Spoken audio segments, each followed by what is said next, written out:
pessoal, aqui é o professor Enio, aqui do Que Concursos, né, de Direito da Criança e do Adolescente, e preparei esse vídeo para a gente conversar especificamente sobre a guarda, mas eu, quando pensei o vídeo, ia conversar só sobre os efeitos previdenciários da guarda. Até porque a disciplina geral da guarda a gente traz bem estabelecido lá no material escrito. Tá? De qualquer maneira, eu achei interessante falar um pouquinho de novo sobre a guarda aqui com vocês, para a gente assentar um pouco a matéria e aí falar sobre os efeitos previdenciários dessa forma de colocação em família substituta, que, na minha opinião, é o que mais pode ser cobrado em concurso em relação a essa matéria nesse próximo ano. Tá? Então, regrinhas básicas da guarda, né? Ela obriga a prestação de assistência material e educacional à criança ou adolescente, material, moral e educacional. Então, já aqui observando para vocês, né, a guarda ela tem essa amplitude, é algo muito parecido com o poder familiar, só que não é, tá? Então, lembrando que a guarda não envolve poder familiar, nem a guarda nem a tutela, tá? O poder familiar é decorrente de filiação. Então, e a filiação se constitui naturalmente ou pela via civil, pela via da adoção. Então, observando, a gente já sabe disso, mas são três as formas de colocação em família substituta: a guarda, a tutela ou a adoção. A guarda é a forma de colocação em família substituta mais precária, tá? Mais simples, tá bom? Ela é a que menos exige elementos para o seu deferimento. Como assim, professor? Bom, por exemplo, para deferir uma adoção, os pais têm que ter sido destituídos do poder familiar. Para deferir uma tutela, né, tutela, forma de colocação em família substituta, não uma tutela processual, os pais têm que ter sido, pelo menos, suspensos do poder familiar. Para deferir a adoção, não. A adoção até limita o exercício do poder familiar dos pais. Né? Existe mais um responsável aí em relação a essa criança ou esse adolescente. Mas ela não exige a suspensão do poder familiar. Tá? Então não é um requisito necessário. Pode acontecer uma destituição antes de que se defira uma guarda? Pode. Mas ela não é um requisito necessário, não é um requisito obrigatório. Tá bom? Então, e lembrando, né, quando o sujeito assume a guarda, ele é o primeiro responsável pela criança. Então, o sujeito que assume essa condição de guardião, ele é responsável pela assistência material, moral e educacional. O guardião, ainda que os pais não tenham sido suspensos nem destituídos do poder familiar, é quem cria a criança. É isso. O guardião é quem vai criar essa criança ou esse adolescente. Tá bom? Deixa eu mudar aqui agora. A guarda confere ao seu detentor o direito de opor-se a terceiro, inclusive aos pais. Não vejam como eu já afirmei e reitero. A guarda ela não exige, não é um pré-requisito para o seu deferimento que os pais tenham sido sequer suspensos do poder familiar. Mas é evidente que na prática ela limita. Veja, o guardião pode se opor a qualquer um em favor do seu pupilo, inclusive aos pais. Destina-se a regularizar uma posse de fato, né? Então, a ideia aí é que a guarda ela seja uma situação que já esteja constituída, essa posse de fato, ou esteja a se constituir, né? A ideia é que só em situações raríssimas alguém exerce a guarda de uma criança à distância. Aí, né, lembrem que a guarda obriga essa assistência material, que em parte é ter a criança sob seu teto, tá? Ou esse adolescente. Agora, claro, pode haver situações excepcionais, que alguém tem a guarda de uma adolescente, por exemplo, que mora numa cidade interior e que esse adolescente veio estudar num curso preparatório na capital para prestar esse vestibular, enfim. Mas em geral não. Em geral, essa assistência material implica também que esse pupilo esteja sob o mesmo teto do seu guardião. Pode ser deferida liminar ou incidentalmente nos procedimentos de tutela ou adoção, exceto adoção por estrangeiros. Vamos lá. A única forma provisória de colocação em família substituta é a guarda. Tá? Por quê? Por tudo que eu já falei. eu vou usar essa palavra e não é um sentido pejorativo, tá? Mas a guarda, ela tem como uma das principais características a precariedade. Quando eu falo precariedade, é aquela precariedade do ponto de vista jurídico, tá? O que isso quer dizer? A guarda é de fácil revogação, tá? Ela não exige requisitos muito complexos, como a suspensão do poder familiar. Então é evidente, quando o legislador for escolher uma forma provisória de colocação em família substituta, é evidente que ele escolheu a guarda em razão disso. Então, não existe uma tutela forma de colocação em família substituta, não estou falando aqui de tutela de urgência, mas não existe uma tutela forma de colocação em família substituta provisória. Não existe adoção provisória. Só existe guarda provisória. Então, se eu ajuizo uma ação visando obter a tutela de uma criança ou de um adolescente ao final do processo, na sentença, eu solicito no correr do processo a condição de guardião provisório. Se eu viso a adoção de uma criança ou de adolescente lá na sentença ao final do processo, da mesma maneira, a condição provisória de responsável legal de uma criança ou de um adolescente é de guardião provisório, tá? E se eu quero uma guarda, porque eu posso pedir uma guarda de uma criança ou de um adolescente lá na sentença, quando eu não desejo sequer ser pai dessa criança por adoção ou tutor dessa criança, mas eu me limito à condição de guardião lá ao final do processo, que as pessoas chamam de guarda definitiva, a guarda que sai lá na sentença no final do processo. O CNJ já disse o nome dessa guarda, chama-se guarda por tempo indeterminado, porque ela pode ser revogada a qualquer tempo, ela não é definitiva. Definitivo só a adoção, né? Mesmo a tutela não é definitiva. Mas, enfim, se eu pretendo uma guarda por tempo indeterminado lá na sentença, ao final do processo, o provimento provisório também é de guarda. Uma guarda provisória, que é um terminho, que é expedido pela autoridade judiciária. Antes era assinado por todo mundo, hoje é assinatura digital, né? Já vem válido, enfim, serve para eu demonstrar que provisoriamente a justiça optou que eu ficasse nessa condição de guardião provisório até que se resolva ao final, em sentença, de acordo com a forma de colocação em família substituta que eu desejei, guarda, tutela ou adoção, aquilo que eu indiquei na petição inicial, tá bom? Só não pode ser deferida a guarda provisória quando se trata de adoção internacional ou adoção por estrangeiros. Por quê? Opção do legislador. Não haveria problema se fosse deferido, mas a lei veda. Então, só não é possível deferir-se uma guarda provisória, essa guarda processual, enquanto o processo tramita, no caso de adoção por estrangeiros. Pode ser deferida ainda fora dos casos de adoção, em geral, e tutela, em geral, gente. A guarda ela é pedida autonomamente na prática, tá? A pessoa entra com ação de guarda mesmo, né? Ou adoção. A tutela na vara da infância é rara, tá? Normalmente se opta pela tutela quando os pais são falecidos, mas isso é uma regra do dia a dia, que se inventou, tá? E porque poderia ser ajuizada a guarda em relação a uma criança cujos pais já são falecidos também. Mas, em geral, se opta pela tutela quando os pais são falecidos. E para o caso do sujeito que quer assumir uma responsabilidade mais ampla pela criança, pelo adolescente, mas não quer adotar, aí faz essa tutela, tá? Agora, em geral, acaba se ajuizando a guarda mesmo, tá? Mas a lei diz o seguinte: fora dos casos de tutela em adoção para atender situações peculiares, ou suprir falta eventual dos pais, podendo ser deferido o direito de representação para a prática de determinados atos. O que isso quer dizer? O Código de Processo Civil, ele diz que, por exemplo, o sujeito só pode ser representante processual se for tutor, não fala do guardião. Tá? E aí no termo de guarda pode constar que o sujeito pode representar a criança para a prática de determinados atos? Sim. Representação judicial, representação no INSS, representação, enfim, né? Junto ao plano de saúde, e aí vai, tá? E o direito de visitas e a obrigação de prestar alimentos, é o que está ali atrás da nossa figurinha, tá? Então, a regra é que tanto visitas pelos pais, quanto a obrigação dos pais de prestar alimento à criança ou adolescente que esteja sob a guarda de outra pessoa é manutenção, tá? Exceções.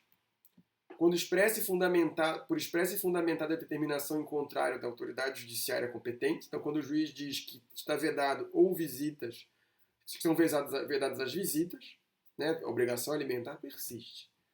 Ou quando a medida for preparada em preparação para a adoção. Tá? Então, a obrigação alimentar persiste. Quando é que encerra a obrigação dos pais de prestar alimentos? Só quando a criança for adotada. Tá? Anne, mas e os pais destituídos do poder familiar? A sentença que destitui os pais do poder familiar, elas lhe retiram os direitos sobre a criança, lhe retiram o poder familiar, né? Mas elas não cancelam o parentesco, que é o fundamento da obrigação de prestar alimentos. Então, mesmo os pais destituídos do poder familiar, eles são obrigados a prestar alimentos se tiverem condições e tal. É raro se fazer isso, mas por equívoco, tá?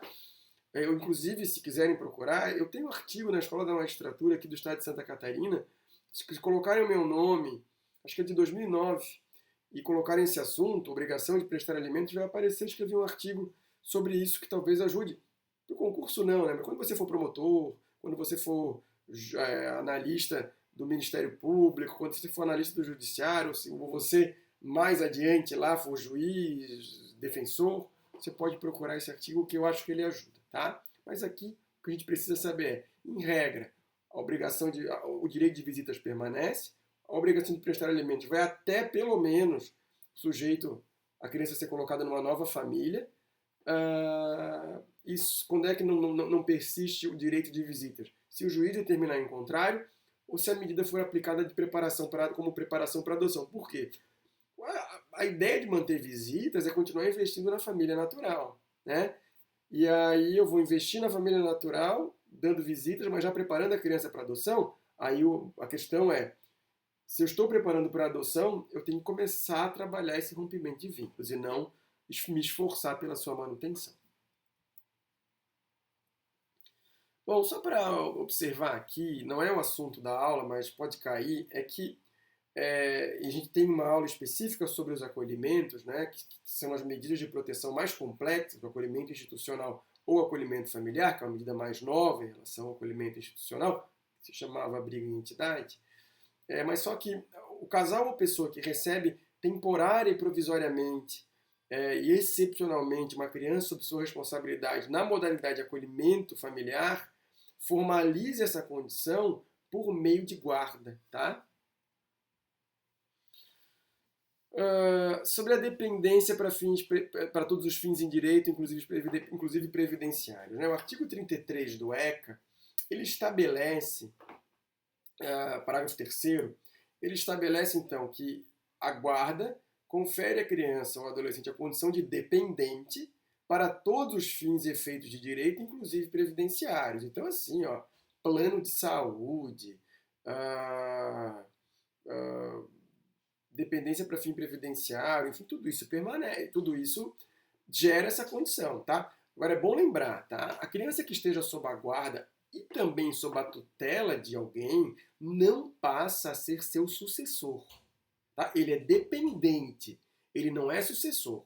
Eu tenho um coração peludíssimo, ainda bem que eu ensino para concurseiro, eu não monto prova, eu colocaria ali e ia induzir muita gente em erro e dizer, olha, a guarda gera condição de dependente, inclusive o torna sucessor do guardião, não torna, tá? Uma criança para herdar do seu guardião, o guardião tem que prever algo da parte disponível dos seus bens em testamento ou alguma manifestação de última vontade, da mesma forma para o tutor. Tá? A criança só passa a condição de sucessor se for adotada. O adolescente também. Tá? Então a condição é só de dependente para todos os fins, inclusive previdenciários. Aí você poderia conversar, peraí, mas ele é dependente para fins previdenciários, mas não é sucessor? Exatamente, ele é dependente para fins previdenciários, mas não é sucessor. Tá? Mas aí a gente tem um probleminha, tá? A gente, inclusive, essa é uma questão que foi discutida nessas ADIs, a 4878 a 5083, e também nesse RESP aqui, nesse 1411, 258 do Rio Grande do Sul. Você está estudando para concurso, não tem que ir lá ler a ADI e os votos e o RESP, porque eu vou separar o que precisa aqui agora para você, tá? A questão, quando entrou em vigor o Estatuto, e no ano seguinte, o Estatuto de 90, a Lei 8.069, e no ano seguinte, a Lei 8.213 de 2016, que é a Lei de Benefícios da Previdência, a questão estava bem acomodada e havia absoluta compatibilidade entre o ECA, artigo 33, parágrafo 3º, e a Lei de Benefícios da Previdência. Tá? O artigo 16 dizia claramente que a criança ou adolescente sob guarda era equiparado a filhos para efeito previdenciário. Então, lá em 1990, 91 e nos anos seguintes, tranquilo, a criança ou adolescente, né, que estivesse sob a guarda de outrem era seu dependente para fins previdenciários. Tanto assim definia o ECA, quanto equiparava filho ao artigo 16, parágrafo 2º da Lei 8.213, que é a Lei de Benefícios da Previdência. Então, lá 90, ECA, 91, Lei de Benefícios da Previdência, redação compatível um com o outro, tudo lindo, até que em 90, e essa era a redação, né? Até que em 97 tudo mudou. Mas vamos aqui. A redação original, que não é mais essa, mas a redação original do parágrafo 2º dizia que equiparam-se a filhos nas condições do inciso 1 do artigo 16, que é de dependente, mediante declaração do segurado, o enteado e o menor que por determinação legal esteja sob a guarda. Perfeito, né? Quem estava sob a guarda. Só que em 97, a redação foi alterada. A redação foi alterada e tirou. Disse que só o enteado e o menor tutelado, era considerado equiparado ao filho para efeitos previdenciários. Tá? E aí, a partir de 97, ali já 95, que tinha uma medida provisória, mas a partir de 97 ficou essa discussão no STJ se a criança ou adolescente sob a guarda era ou não dependente para fins previdenciários. Os julgados foram bem claudicantes para um lado, para o outro, enfim, até que o STJ, em 2014, decidiu que sim, que a criança ou adolescente sob a guarda também é dependente para fins previdenciários porque a lei especial ECA prevalecia, tá? E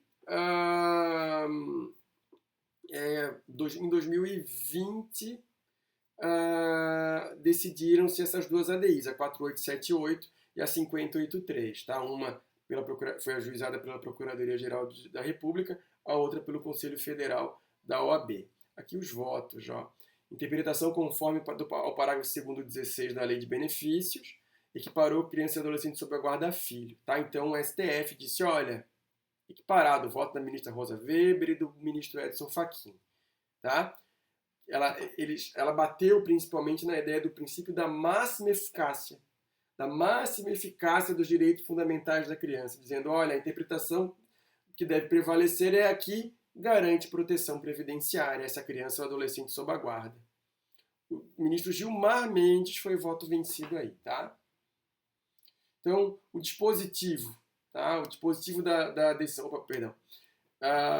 diante do exposto, homenageando conclusões diversas, julgo procedente a ADI 4878 e parcialmente procedente a ADI 5083, de modo a conferir interpretação conforme ao parágrafo 2º do artigo 16 da Lei 8.213 de 91, para contemplar em seu âmbito de proteção o menor sob a guarda. E fechou a questão, tá? E é isso que vai cair na sua prova.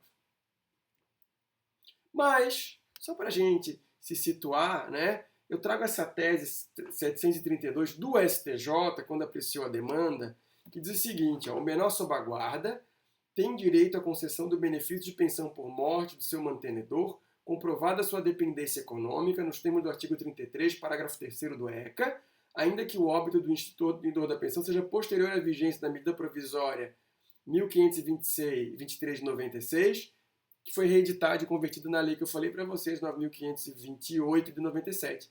Funda-se essa conclusão na qualidade de lei especial do ECA frente à legislação previdenciária. Então, em âmbito infraconstitucional, se entendeu que, pelo princípio da especialidade, como regra de interpretação, dando prioridade ao conteúdo do ECA, garantindo a criança e adolescente sob a guarda da condição equiparada de filho para dependente para fins previdenciários, tá bom?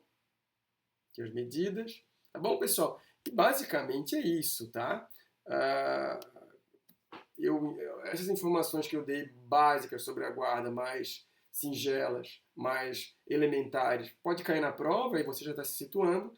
E o que eu acho que deve cair nos próximos concursos, se perguntarem sobre a guarda, é qual o posicionamento do STF e do STJ a respeito da condição da criança ou adolescente sob a guarda para fins previdenciários, que eu reitero aqui, de maneira muito simples e sucinta, os tribunais STF, superiores STF e STJ entendem que sim, que se estende a condição de dependente para fins previdenciários também para criança e adolescente sob a guarda.